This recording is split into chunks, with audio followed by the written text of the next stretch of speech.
Thank you so much for joining, members of the media. Thank you, Hopsy, for giving us time as we look ahead to tomorrow's game against Kolkata Knight Riders. So, as always, you all can put in your questions in the chat box, and I will pick those up from the chat box, and we'll have those answered. I've got some already, so let's start straight away. Question, Hopsy, from Avinash. And Avinash is asking, are you planning to rest your key bowlers to help them get some rest? Because there have been a few matches on the trot and the team is assured of a playoff berth now. Not at this stage. That hasn't been discussed. We are resting in between games. So we've had yesterday off and none of our fast bowlers will come to training. Today, I would have thought that they're going to play the game. So at the moment, we're getting them up for game days and really focusing on our rehab and our recovery. The thought of resting him won't happen just yet. I would have thought that might be discussed a little bit later, but I think these guys have come here to play cricket, so I think asking them to take a rest might be frowned upon by them. I think once they get into a groove, they want to keep playing. Okay. The question from Srivatsan from DT Next, and he's asking, with the Sharjah pitches on the slower side, what kind of impact do you expect R. Ashwin to have there?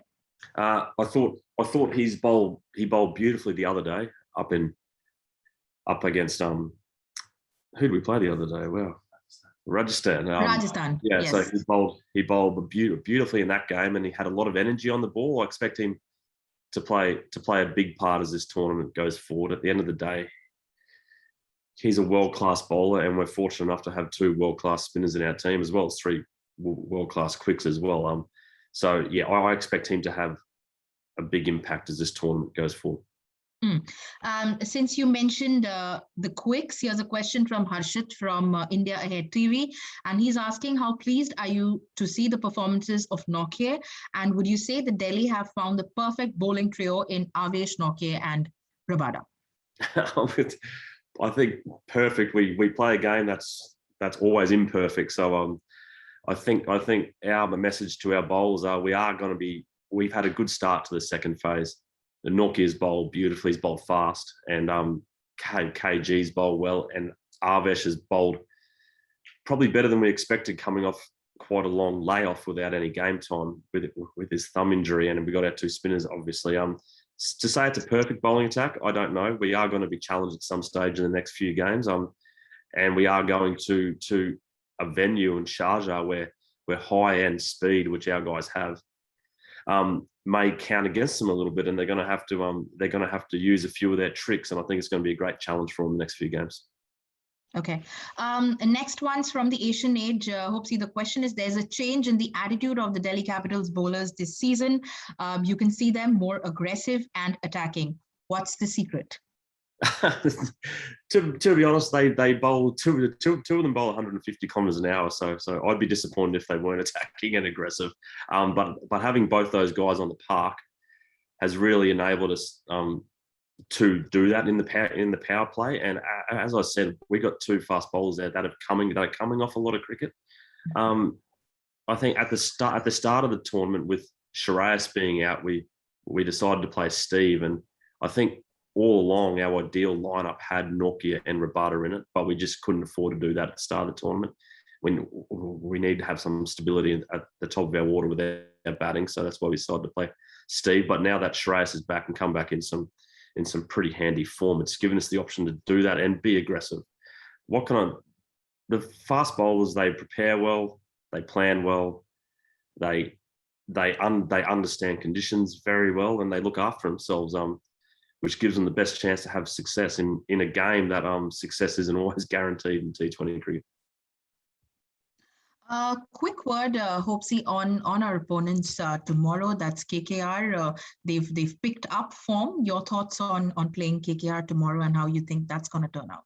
Well, I think their coach had I know Brendan quite well. Their coach had some words to say before the start, and he wanted them to be more aggressive in what they were doing, and they're certainly playing to their coach's words at the moment. They playing a very attacking style of cricket, and we know they have match winners throughout their lineup, guys that can turn a game very quickly. So we're going to go through our same process today. We'll have our meetings. We'll plan, and we'll get to the ground and we'll see the conditions. And if we've got to adjust our plans, we will. We have a versatile lineup that can do that. And yeah, we're just going to stick with our processes. We know they're in good form. We're in good form. So it should be a good game. Speaking of form, Ricky always mentions how he always wants the team's form to peak towards the business end of the tournament, and it's okay if you don't start off, playing your best cricket. Do you think this team is now looking like it's close to being in the perfect form that you all as a coaching staff constantly speak about? Yeah, we're getting there. We're still, to be honest, we were still a little bit sloppy in the field the other day. But we give them a little bit of pass on that. Like, it's 42 degrees or whatever it is out there. It's not that easy to run around for an hour and a half, but we're getting there. We've still got 4 pool games to go, and we've got the finals after that, hopefully. So yeah, we're getting there. We haven't peaked just yet, but we're starting to show signs that we're on the right track, definitely. All right. Maybe we can take this one as well. Delhi Capitals currently second on the points table. Do you think Rishabh Pant can take Delhi to win their maiden title? And second part of the same question is, if you had to compare captaincy styles of Shreyas and Rishabh, what would you think? How different are they? The two of them are. Of course, you weren't with us last year, but you did follow all our matches when Shreyas was captaining the side. So if you could take us through that as well. To answer the first part, well, we hope we can go all the way, but we're trying to keep the guys really focused on the fact that tomorrow is our next assignment. We need to play Kolkata tomorrow and get ready to play that, and then we'll worry about the next game after that and the next game after that. If we start thinking what could be in front of us in the next 2 or 3 weeks, we'll just get distracted and slip up. We just want to keep building towards the finals. In terms of the 2 captains you just mentioned, very little, to be honest. They both plan very well. They're both calm. They don't overreact or underreact to a situation. And the thing I think we've seen in the first 2 games is that they feed off each other really well when they bat together too. Their styles complement each other exceptionally well.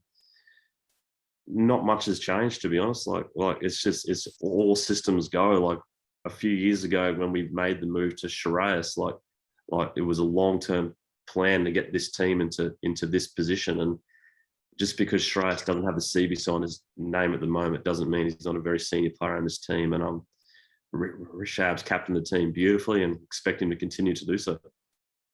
Super. Maybe we can take one last one before we close this session. And this is basically about the challenges of playing the day games. And we've got 3 in a row, 1 done and 2 more to go in the weather conditions, which aren't exactly pleasant. So, going about that so as to not tire the players out and be ready for the next one as well. Yeah, we spoke to them before the last game about good players and great players in our game. They thrive when things get like this. Like, they want to play in these conditions. They know it's hard, and we challenged our guys to actually enjoy it, to play with a smile on their face. Yes, it's hot. You can't say to them, "Oh, it's not as hot as you think." It's just because it just is hot. So, our guys, we've challenged them to enjoy it and to prepare for each game, to enjoy it and embrace the heat, because that's what good players in our game and great players in our game, they don't get sidetracked by conditions. But in saying that, the important part that they need to do has been the last 2 days. They had yesterday off. I think some of them have been in the gym. They've been recovering. Like, their focus is just on tomorrow. We back off the training aspect now. If some of the guys come to training, it's very specific. But for the next 4 or 5 days, our training will be very low key, and we just focus on the actual game. Superb. Thank you so much for your time, and thank you everyone for joining us. We'll share the recording with you the moment this is done, and you will have a recording of this interaction. Thank you so much. Thank you, Hopsy, for joining. Thank you, guys. Bye-bye.